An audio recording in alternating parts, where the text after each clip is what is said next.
Rhode Island might be small, but the challenges we face are anything but. Homelessness affects far too many of our friends, families, and neighbors. But even in a small state, big solutions are possible. We are here to deliver a message to the President. Homelessness needs to be prioritized now. Here's how we can start. We are a team of 11th grade film majors from Providence, Rhode Island. I'm Cayden Camacho, alongside Parson Bright. We are the directors, joined by Wilde Rosales, our director of photography. This documentary started as a school project, but it quickly became a mission to spotlight an urgent issue. I think definitely, and I don't want to call it problems, but there's some challenges. We have some communities that need assistance and some social challenges that we face when it comes to substance abuse and homelessness, and that has a ripple effect. Oscar's perspective reminds us that homelessness isn't just one issue. Instead, it's interconnected with so many other challenges. Providence has gotten very expensive to live in. So the solution to this is to build more.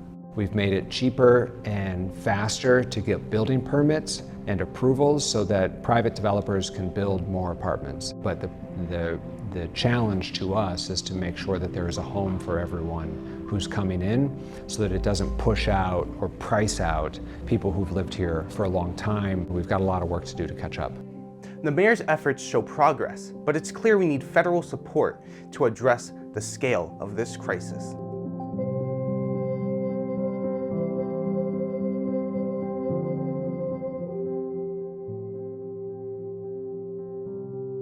So I think people are used to calling me for issues in the community. I still get calls about issues in the community, but especially I get a lot of calls and try to help people dealing with housing insecurity and how we can help them navigate the challenges of securing a home. And I have seen firsthand how building affordable housing can transform a community. Sabina's words reinforce the idea that creating affordable housing is a key step towards solving homelessness in Rhode Island. This is further supported by Chairman Waters. We cannot ignore that our homelessness crisis is directly linked to the affordable housing crisis. Waters continues and showcases how we can fight back against this crisis. We need a bold and comprehensive response at the federal, state, and local level to address the homelessness crisis.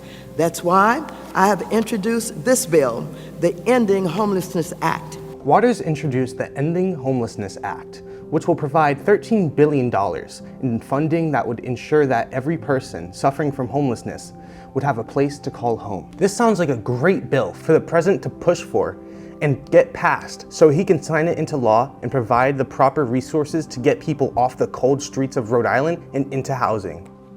Speaking of cold streets, Rhode Island faces extremely harsh weather, where in some nights it could reach -9 degrees Fahrenheit. So let's get some perspective on this situation for the people it's affecting in the streets of Providence. Let's talk about homeless. People are dying out there, freezing to death, and it claims, oh, you got these buildings, you did the fire alarms, but there's no electric. You got $1 billion, you sure you got a team going to do electric. You got a deep freeze coming up for 10 days. People are gonna die out here. They got 3 people already died recently, because what happens is, the only 2 detox in the world is benzos and alcohol. What happens is when you stop alcohol, okay, when you drink, your body temperature's up. So you fall asleep in a deep sleep and your body temperature goes down and don't realize how cold it is in a van or wherever they're sleeping, and they freeze to death. It happened to a friend of mine, RJ, recently. Billy shows us 2 problems. Firstly, government mistreatment of shelters, leaving many people out on the street during the coldest winter nights.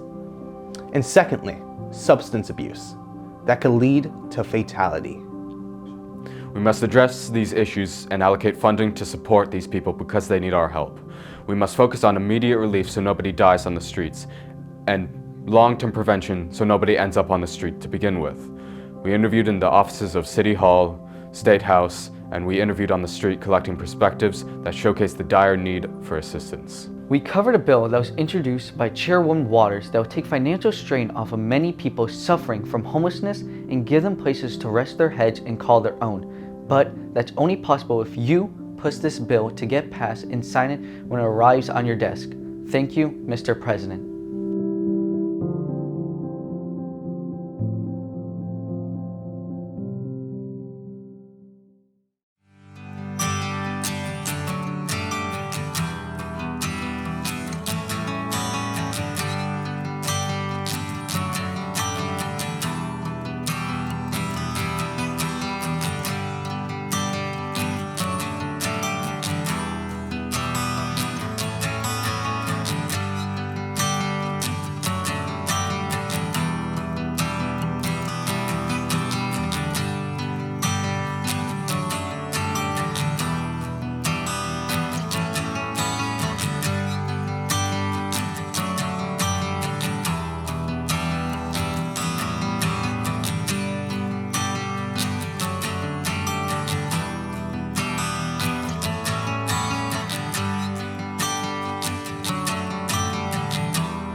Team Taposaurus out!